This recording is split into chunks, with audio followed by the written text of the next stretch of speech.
Lions. Daniel, is that you? Beat the Chiefs. Show me. If the Broncos and Russell Wilson can show me that they can beat the Chiefs, then I will start believing. And the crowd up. And so on this defense, and Kansas City won't snap the ball again. The Denver Broncos have beaten the Kansas City Chiefs. Dave Montgomery on the Lions. Former Bear, gonna make this his revenge game for sure. David Montgomery gets the touchdown that ices the game. No! And there's a flag. There's flag. There's flag. There's flag. There's flag. Snap. Hold. Kick. Denver wins! Denver wins! Let's go! They open. No! What happened? Oh shit. And gentlemen, welcome to the only football podcast. As always, we're bringing you all of the daily news. And today was the day I was literally going to make a joke on X. I was going to say, don't forget to tune in to our Wednesday NFL update. And then P.S., there is none.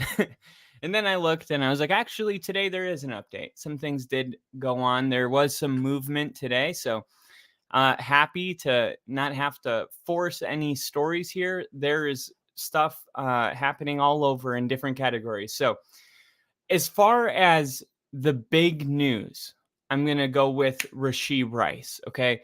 We know that he got into a vehicle. He was the one driving the vehicle in Texas. He's facing 8 counts of aggravated assault, collision involving serious bodily injury, and 6 counts of collision involving injury, stemming from a chain reaction collision that involved his Lamborghini and a Corvette and 4 other vehicles, a crash that left 4 people with minor injuries, police said. All right, so the NFL has been closely monitoring developments in the incident. NFL Network Ian Rappaport says, I'm going to say right now, it's at least 4 games. That's the floor. Rashee Rice is going to be suspended for at least 4 games for what happened. And days after the collision, Rice did go on his Instagram story and say that he's taking full responsibility for his role in the crash. And as honorable as that is, let's also call a spade a spade. He didn't have any other options, right? His first attempt was to not take responsibility, to leave the scene. And then when he found out, there's just too many cameras, there's no way he's going to get around this, he lawyered up and turned himself in. So he's doing the right thing, but he didn't really have a choice. So in this situation, I think the NFL is going to give a minimum 4 games. And this is something too I really wanted to address. And I really hope that if you're not watching this right now, that you watch this later, because I would love your feedback on this, where Henry Ruggs a couple of years ago, driving 155 miles an hour, kills a beautiful woman and her dog, and he goes to jail, and the NFL goes, look, they tried to use that as a way to get other people to take responsibility for their actions. Like, don't be like Henry Ruggs. And, the one thing I'll say is it's interesting how we punish the consequence, right? And somebody could have been seriously killed in Texas because of this, but because nobody was, he's going to get 4 games. However, if somebody were to die, which it was by luck that nobody did, it was 50-50. Somebody could have. So, but we're not going to punish the actual behavior to the extent. Now, I say we should punish the behavior to what that potential outcome could have been, right? If you're driving 150 miles an hour, you should be punished as if because here's the thing, people are going to remember, oh, well, Rice, if I get caught, I probably won't kill somebody. But you don't want people to be thinking that way. You want people to be thinking, if I drive 150 miles an hour, there's a good chance I'm going to kill somebody. And that's the kind of thinking you really want But the NFL doesn't really punish the behavior.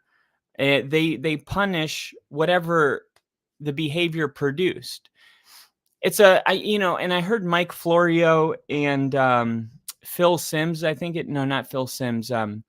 Old quarterback for the Lions.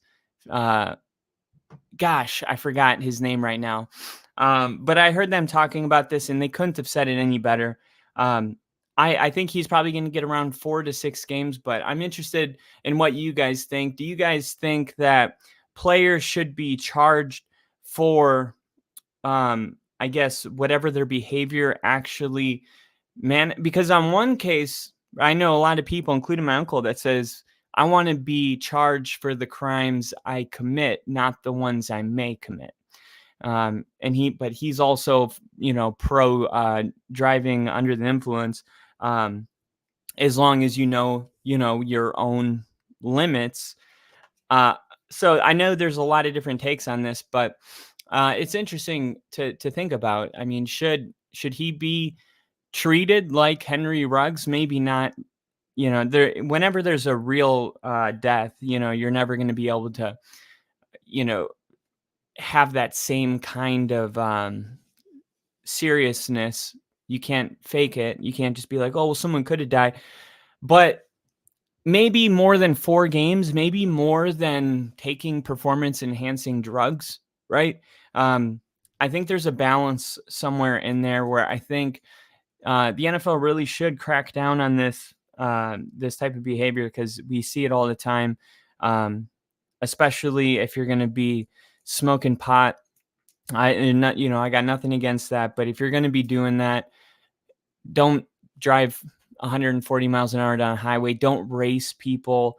Don't put other people's lives in danger, because in order to even do that, and this is why I am so against like street racing, is because you kind of have to start with the pre-notion that this is your world and we're all just living in it, and not that this is a shared world. I'm okay with people if they want to take a chance and race, go down some back roads and do you, by all means. But as soon as you start putting, somebody's grandmother in danger, somebody's father in danger, some father's daughter in danger, a police officer in danger, then all of a sudden it's like, okay, the world doesn't revolve around you. And I really think that they should crack down a little bit. I'm not saying he has to be out for half the year, but I would like to see the suspension at least 6 games, because if you're saying that this is just as bad as taking HGH, then what message are we really sending here? And Bill said, didn't charge him with leaving the scene.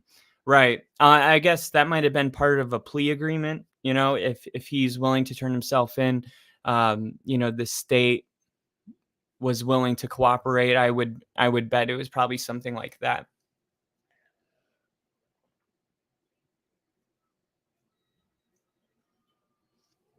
The passengers in all the vehicles will not, however, be charged, per Dallas Police Department, and Rice and Knox are not in custody at this time. The investigation is ongoing. Okay. So, we'll keep you updated with that as best as we can, but NFL's got to, I don't know if they'll ever be able to stop it, but you could start by making the punishment a little more than a slap on the wrist. Any type of behavior that could potentially take lives from innocent people needs to be treated, in my opinion, like almost as serious as taking those lives. The NFL, on a much brighter note, and I'm really excited about this, the NFL expands uniform policy to allow a third alternative helmet design. This was really, really cool, because we know that there's certain college teams like Oregon that just have all these dope uniforms. I know Colorado's talking about starting to get more.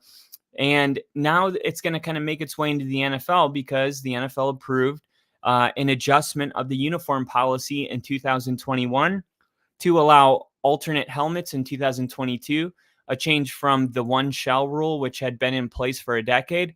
Now, after further evaluation of the uniform policy as a part of a continued focus on player health and safety, the league has further expanded the policy to allow for teams to pursue another helmet design. Teams are going through a redesign process for the 2024 season, have been offered a third helmet option, and it will be available for all teams for the 2025 season. The teams must inform the league office of their intent to utilize an alternate color helmet for the 2025 season by no later than May 1st of this year. The second and third helmets, also known as alternative color helmets, can only be worn with one of the club's authorized optional uniforms, classic, alternate, and or the color rushes. In addition, if either alternate color helmet is paired with a classic uniform, the helmet colors and designs must be historically compatible. All use of alternate color helmets will also be subject to the following requirements. Clubs must obtain an entire new set of alternate color helmets for all players. Alternate colored helmets must be the same make, model, and size as the applicable player's primary helmet. Alternate color helmets must be made available to all players at the start of training camp and should be fit at the same time as the primary helmet.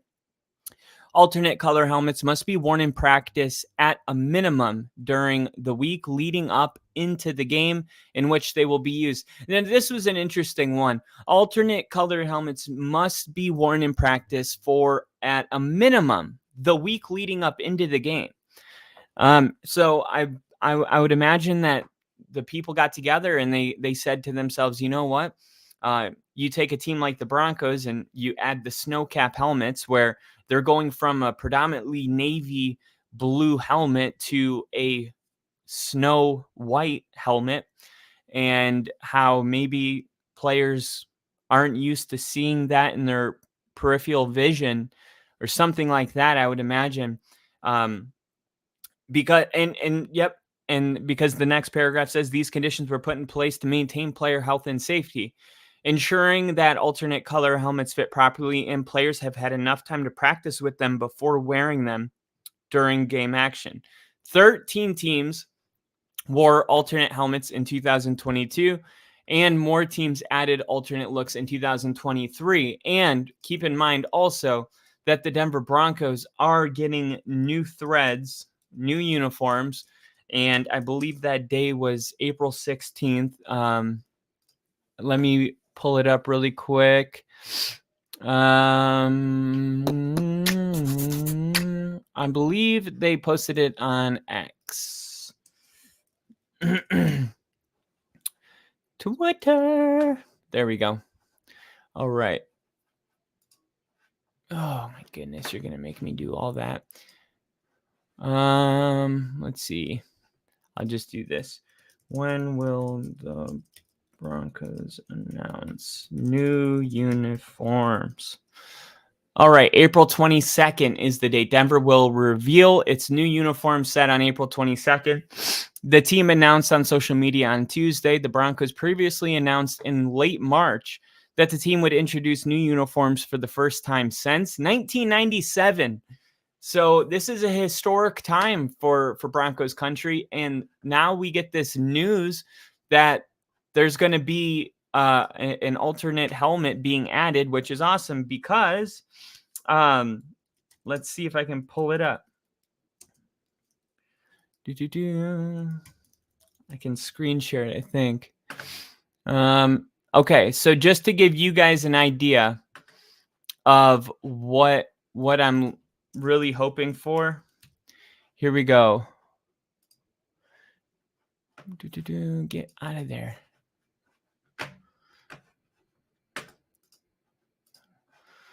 All right, here we go. Okay. Screen share, present. Here we go. All right. All right. So this is, of course, the Broncos Twitter page. And then you'll see here This is how they announced that the new uniforms are coming out for 22-24. Mark your calendars. There's a sewing thread, so new threads coming our way. They did say that they're going to keep the same logo, but from what I've heard from the ownership, they're going to try to bring back some of the historicalness of the Broncos with also, I guess, getting it modernized. So it's kind of confusing for me because let's see if I can pull it up really quick. Let's go to their media. They're going to make me log in. Let's see if I can pull it up really quick.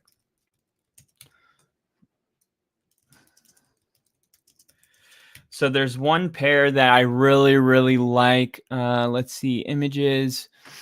Okay, so this right here is what a lot of people are saying as far as the rumors go. I'm not a fan at all. So like you see here on the shoulders, you got your mountains. Instead of saying Broncos, it says Denver. The white helmets. It's just not what I want. Now, this is what I've been wanting this whole time. Okay. And I want to see, can I make this? I don't know how to do this. Get out of there. This right here. So you got the whites with the old Bronco D helmet. Huge fan. Let's see if I can open that up. Here we go. Boom. All right. So this is what I'm really hoping for right here. So that right there to me is just absolutely sick. You get the blue helmet, old school with the jersey, the pants. This to me is really clean. And then let's keep going. There's a couple more. So and then look, bam. And now you can mix it up too, right? Totally different than the last one. And then you can do all orange as well. This is really what I want. And look at that. I love this. This orange outline on the blue jersey.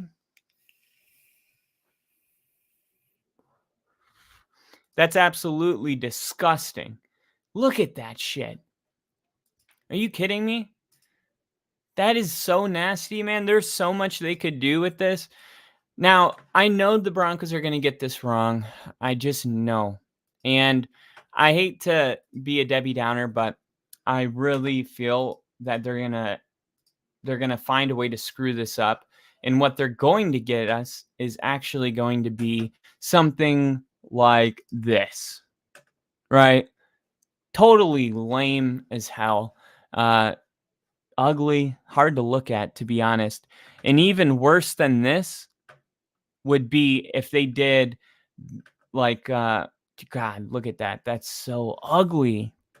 That's so ugly. We would literally be the ugliest team in the NFL if we did that. Look at this. New uniform concept. This is disgusting. This is so gross. What the hell? We're not Auburn. This is not the Auburn Broncos. Well, we got, let's see, what's our date at today? We got 12 more days until it's finally released. And it is, the anticipation is absolutely crushing me because I don't like this type of navy. I don't know, this blue with the D. I just not a fan of it. If you're going to do it, go back to what we had. Go back to this. There's nothing that they could do that's better than this. And this will last a very long time. So that's my rant for the Broncos revealing their new helmets. And we'll see what happens with that. Fingers crossed that I would rather them just leave them alone. And I'm nervous. Like, what if they make something I don't like? And you know what's crazy is I found the Denver Broncos in 1999, right? I was 6 years old. No, I was 5 years old. Okay. we went and we used to play football at recess, and they were the Packers, and we grew up in Wisconsin. So we were like, well, we can't be the Packers versus the Packers because, that's not realistic. And we were kids, but to us, we felt like we were professionals. We would suspend players for a recess. It was real. So anyway, we go to the library and we lay out all of the stuff. And the first thing that attracted me to the Denver Broncos was their uniforms. And I had the Broncos and I had the Patriots, and me and my buddy went Broncos. Okay, so we decided on that day we were going to be Bronco fans. 20 years later, we are both diehard Bronco fans that haven't missed a game since. How did that happen? And we just read this book, and it just something magical happened. But the Broncos uniform is the initial thing that started this. So the thought of losing that would just devastate me. And the Giants have a very historical look. The Packers have a historical look. The Ravens have a historical look. The Steelers, the 49ers. There's a lot of teams, that the Dallas Cowboys, of course. But what Denver does in the next 12 days with their uniforms is literally keeping me up at night. Because I just don't know what it would be like for the first time in my life to cheer for a team that I don't even like the way they look. I do know what that's like, actually. Josh McDaniels' first year as a Denver Bronco, week 6, the Bill Belichick Patriots came into Denver, and we won that game with brown uniforms. Brown uniforms. The most disgusting uniforms ever. If you want to see, Josh McDaniels won that game. He beat his old dad and Bill Belichick, and the Broncos went 6-0, and Josh McDaniels was fist pumping and running around Mile High. And those were the most disgusting uniforms I've ever seen. And it wasn't fun. After that, I said, I hope I never see those ever again. And Bill said, Giants legacy unis are fire. And they are. I'm not going to lie. I am not going to lie. So hopefully we can join you with some fire uniforms. But what we do know right now for all teams is that the NFL expanded their uniform policy to allow a third alternate helmet design. And we'll keep you updated with that. I'm not sure if it's going to be a difference only on the outside, or if they're going to maybe experiment with some of the inside, the padding and protection and stuff like that. This was a pretty big thing, and as you can see by the thumbnail, the Green Bay Packers are going to be playing the Eagles week 1 in Sao Paulo. Excuse my ignorance if I totally butchered that, but not only do I not do Spanish names, I don't even do American English names. So this is just who we are here at Only Football. The NFL's first foray into Brazil will include an influx of dairy-inspired foam headgear. I thought the reasoning of this was really cool, really interesting. So I'm going to share right now.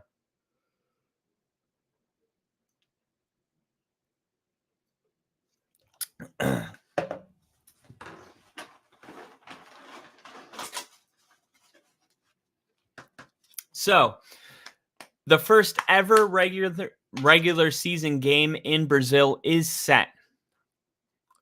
And for the first time in more than 50 years, an NFL game will be played on Friday night of opening weekend.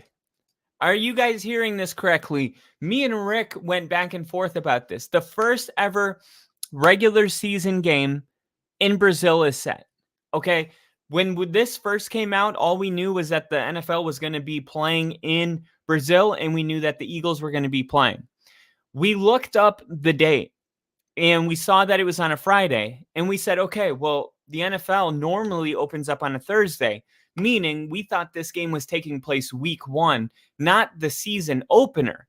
Now, if it is the season opener, and if it's not the season opener, we have two different opinions on it.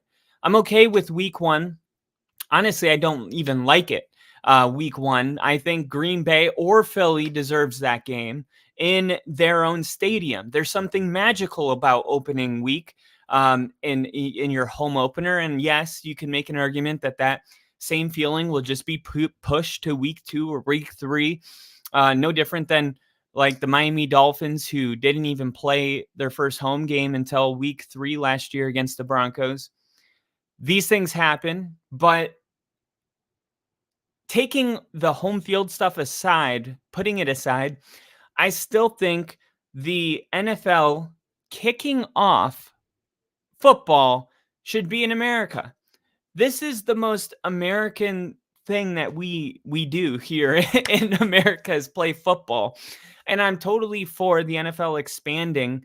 But the very first game of the season, I think it should be in Kansas City, and it should probably be the 49ers in Kansas City rematching it. Or even better, how about a rematch of how about you do the Chiefs and the Detroit Lions again? That would be fun. That was it last year.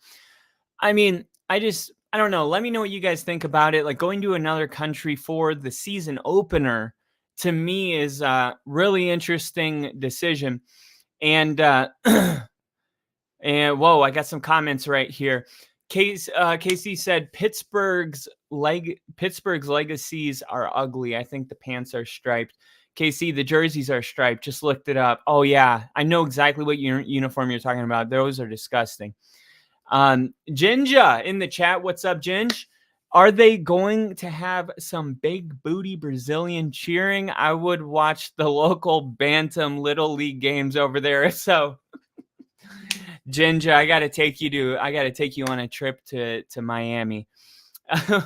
Bill said, Packers haven't had a home opener in like 7 years. I dated a Brazilian woman, and this is a real quick story. So when I was applying to be a flight attendant, I was at this like open house interview, and there was like 1,200 people, and this smoking hot Brazilian girl thought I was attractive. She came up to me and she was like, "You remind me of Leonardo DiCaprio in Catch Me If You Can." Had never seen that movie at that point. Said, "Oh, thank you. That." I was like, "That's really sweet." I assumed it was a compliment. End up exchanging numbers with her, and this is how dumb I was. The very first, I go home, I watch the movie, and I'm like, "Oh, she might like me." So I text her, and I'm like, "You want to go on a date?" I'm telling you, this girl was totally. I mean, like, I'm not one to say anybody's out of my league, because I like to have confidence, and I like to believe. But she was like, I was stepping into different territory. And I'm an idiot. So I text her and I'm like, "Do you want to go on a date?" She's like, "Yeah." So I go and I pick her up and I take her to my favorite dive bar. I know.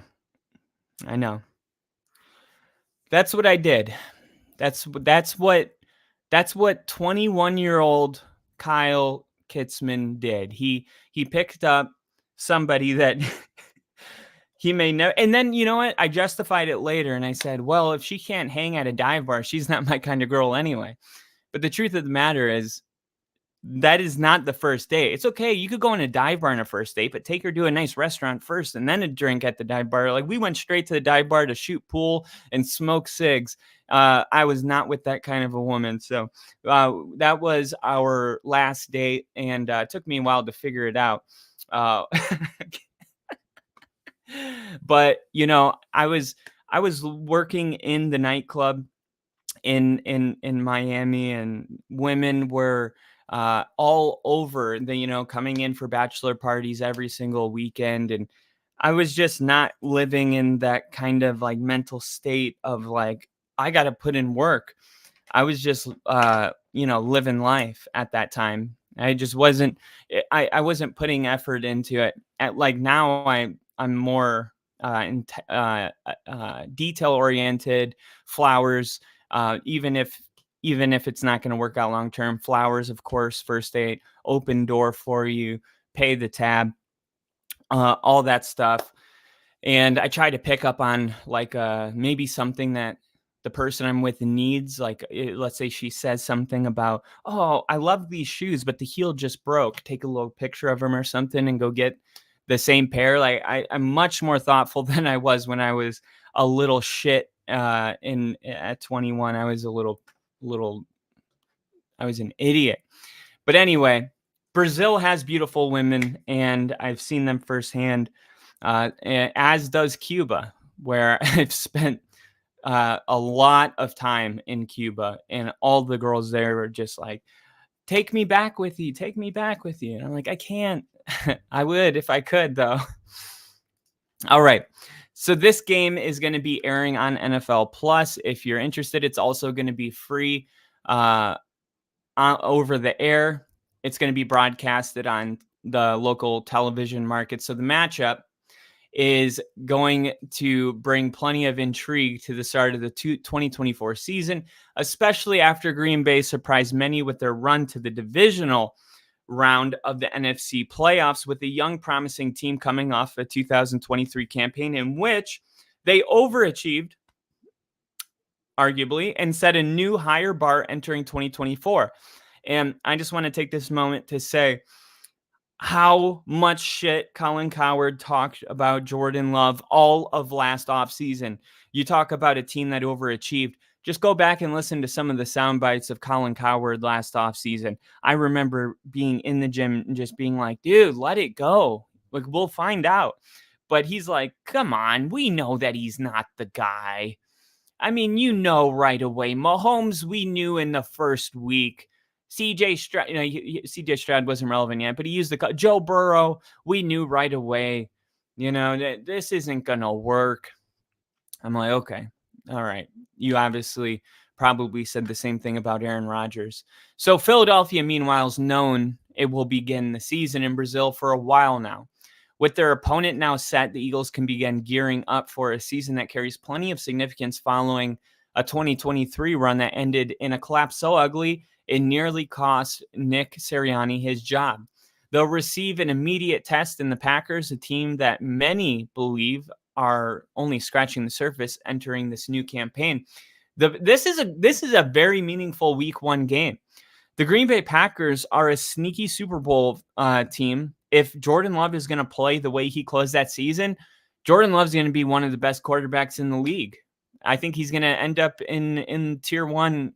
I mean, we saw what we saw. The playoffs, he looked so damn good. He was fast. The game was slow. He was able to see everything. He was delivering pretty balls with great placement in perfect timing. And it just seemed like, oh, this is actually happening again. I don't think our eyes deceived us. So if that's the case, then if Jordan Love does take another step, it's into Tier 1.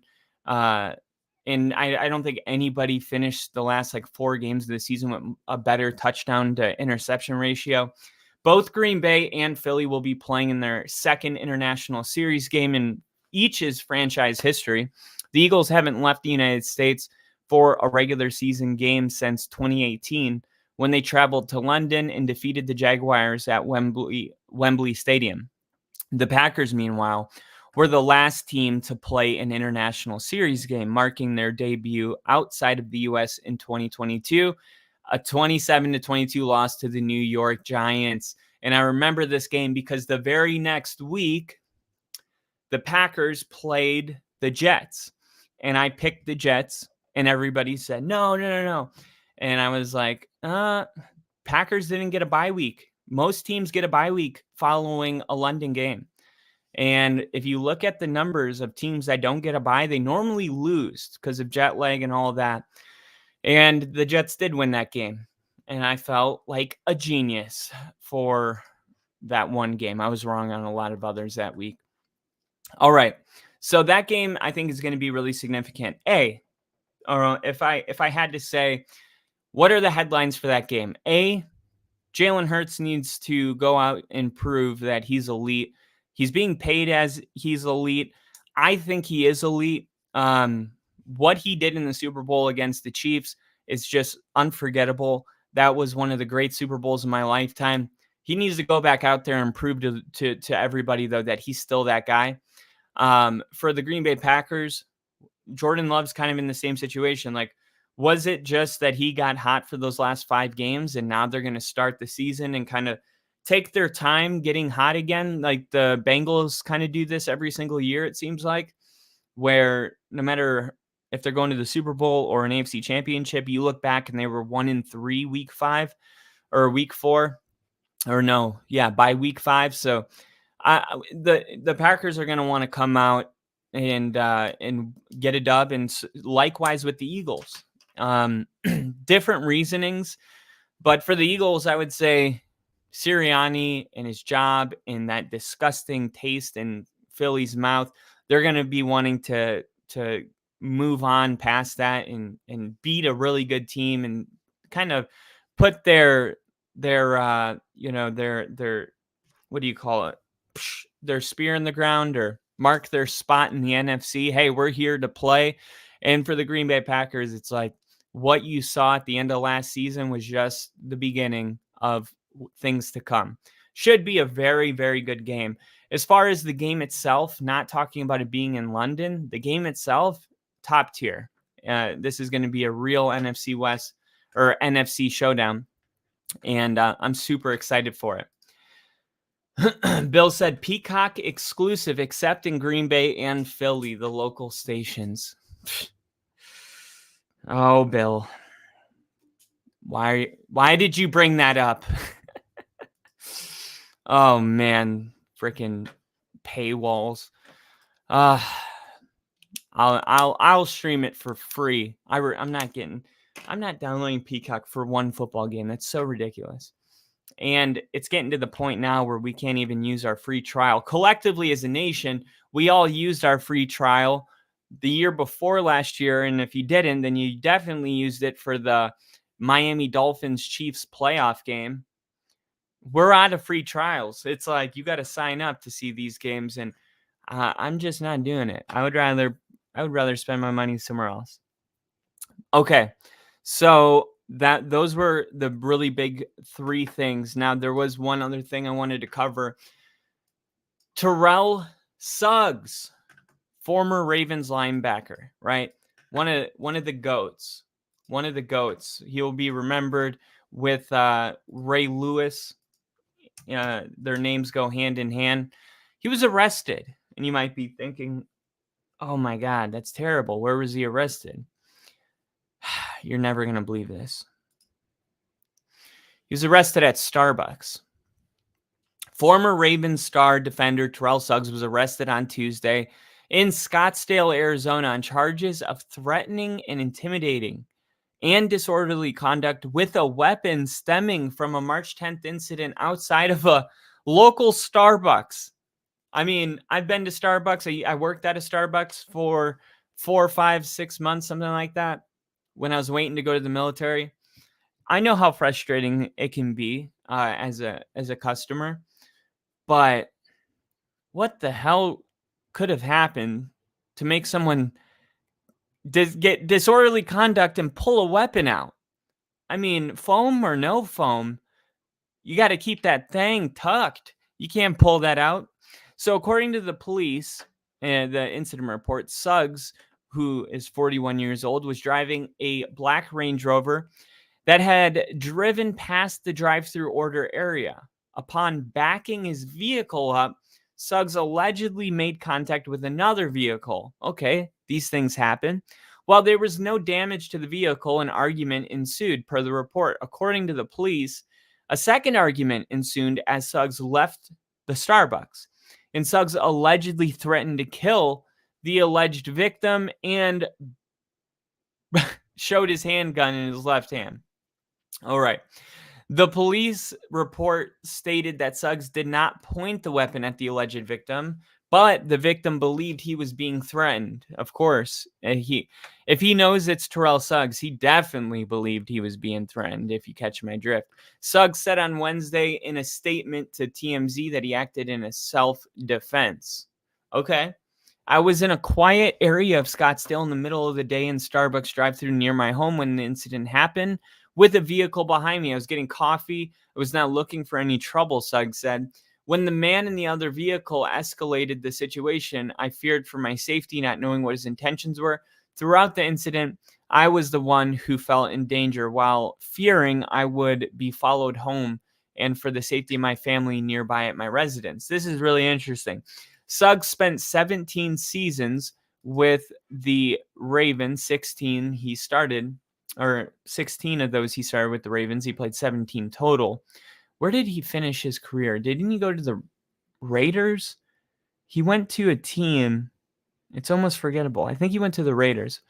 But yeah, who knows? Who knows what happened? But really interesting place for something like that to go down. And look, clearly these two hadn't had their coffee yet, and that's why they were going to kill each other. Surely it was just that. But that is worth at least bringing up.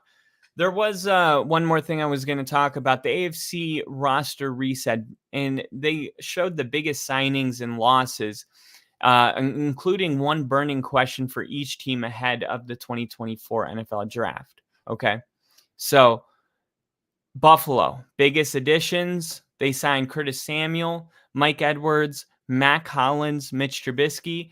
They lost Stephon Diggs, Trevarius White, Gabe Davis, Jordan Poyer, Micah Hyde, and Leonard Floyd. Now, I think their losses are more significant than their additions / signings. So what's the burning question?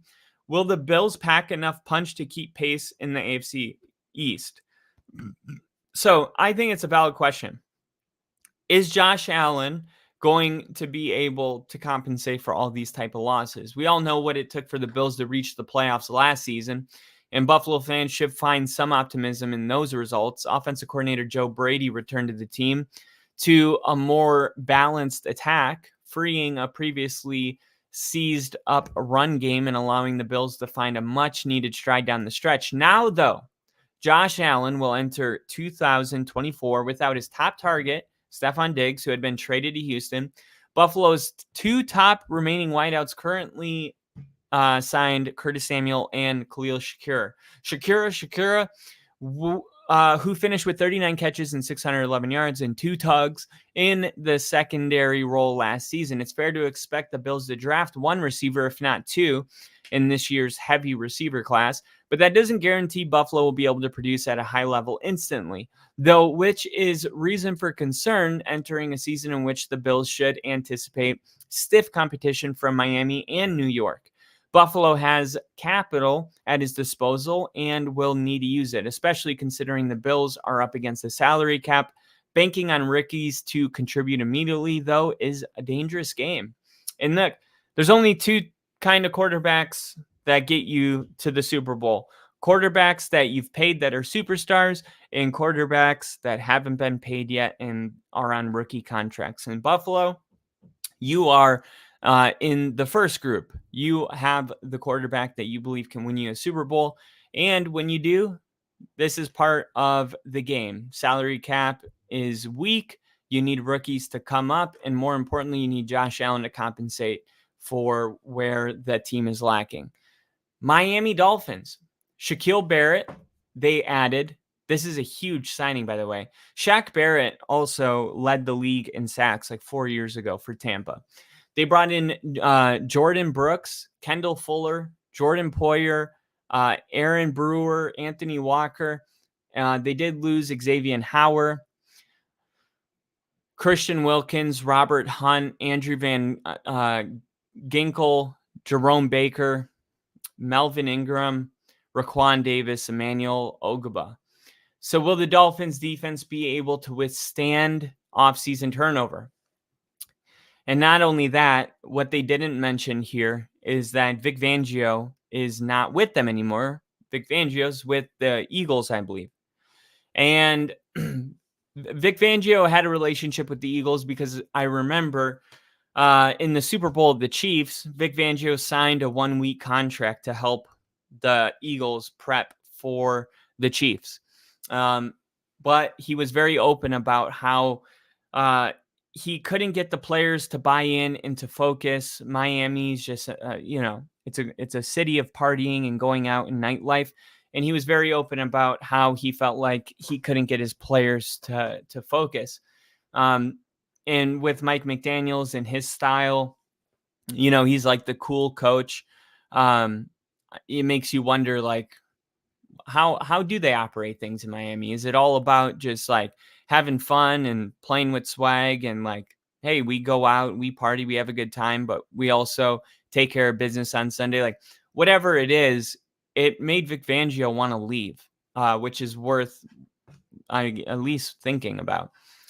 We can sleep soundly at night knowing McDaniel's offense will produce at a high level. The more concerning portion of Miami's roster remains its defense, which it's on its third defensive coordinator in as many seasons and said goodbye to a number of key members this spring.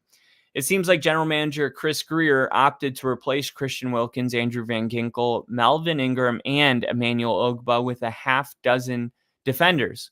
Shaquille Barrett, defensive tackles, Neville Gilmore, Jonathan Harris, Benito Jones, and Tier Tart, plus defensive lineman Deshaun Hand, in the hope that sheer volume will breed competitive depth along the defensive front.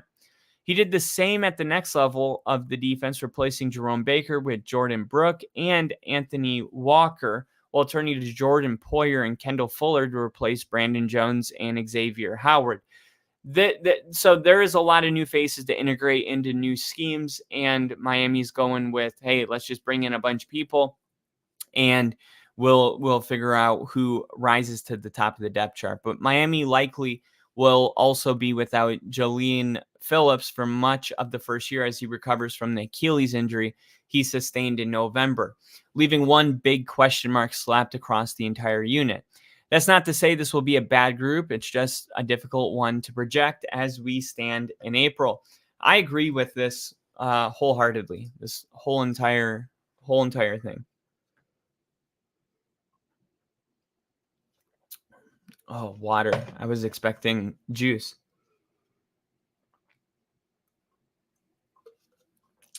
Bill. All aboard. Arr! Pirate. Talking about the peacock, I bet. All right, New England Patriots. Big signings. No one really. You got KJ Osborne, Austin Hooper, Jacoby Brissett. We don't really know a lot of these guys, but they did lose Mac Jones, Ezekiel Elliott, Devontae Parker, Mike Gesicki, Trent Brown. Like the only players we really know. The Patriots are in a full rebuild. So the burning question, are the Patriots married to taking a quarterback at number 3, or will they go with the best player available? This question will be answered in a few weeks, but it's more than just the Patriots. It's more than just how the Patriots spend their highly valuable draft selection. It's about the future course of the franchise. Belichick's gone. Gerard Mayo is his replacement, and Elliott Wolf is effectively the team's general manager, making for an unpredictable regime as it currently stands. Wolf has history in high places around the NFL, but this is his first job as the final decision maker, and boy, does he have a decision ahead of him. Will the remaining quarterbacks after number 1 and number 2 presumably spent on signal callers be good enough for Wolf to pick one of them? Or are Jacoby Brissett, Bailey Zappi, and Nathan Rourke, don't even know who that last guy is, good enough for options for Wolf to look elsewhere, like Marvin Harrison Jr. at number 3? We all know the NFL starts and ends at quarterback, but we don't know how Mayo, the offensive coordinator Alex Van Pelt, and Wolf feel about the current depth chart. We do know that the Patriots haven't had a quality option under center since Tom Brady left, and they have an opportunity to change that. Look, all I'm going to say is if the Patriots aren't taking a quarterback at 3, they would be really dumb not to move back to, say, 12, where the Broncos sit. All right. The New York Jets. Mike Williams, Hassan Reddick, these are their biggest additions. Tyrod Taylor. Okay, this is pretty good. You got Tyron Smith, offensive tackle, John Simpson, offensive line, Morgan Moses, offensive tackle, Mike Williams, another receiver, Hassan Reddick, an edge, Tyrod Taylor, backup insurance, 2 defensive linemen, and a corner. They did lose Bryce Huff, Jordan Whitehead, Quentin Jefferson, Randall Cobb. You can hardly say Randall Cobb, but Connor McGovern, the center, Dune Brown, and Breece Hall, their other corner. They do have 7 draft picks. So the burning question for the Jets, are the Jets just an Aaron Rodgers return away from becoming a contender?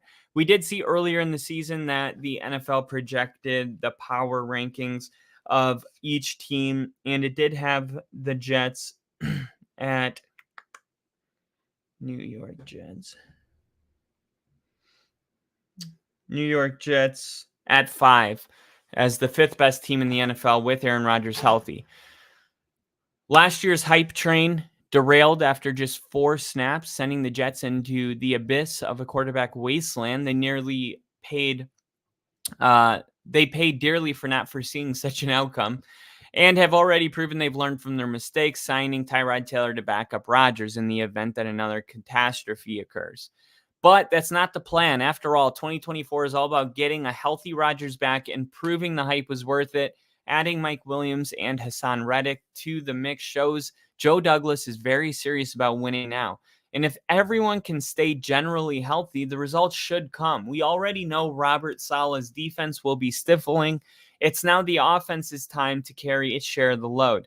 It can do that by protecting Rodgers effectively, a goal Douglas worked toward achieving with his additions along with the offensive line. If that happens, watch out. I agree.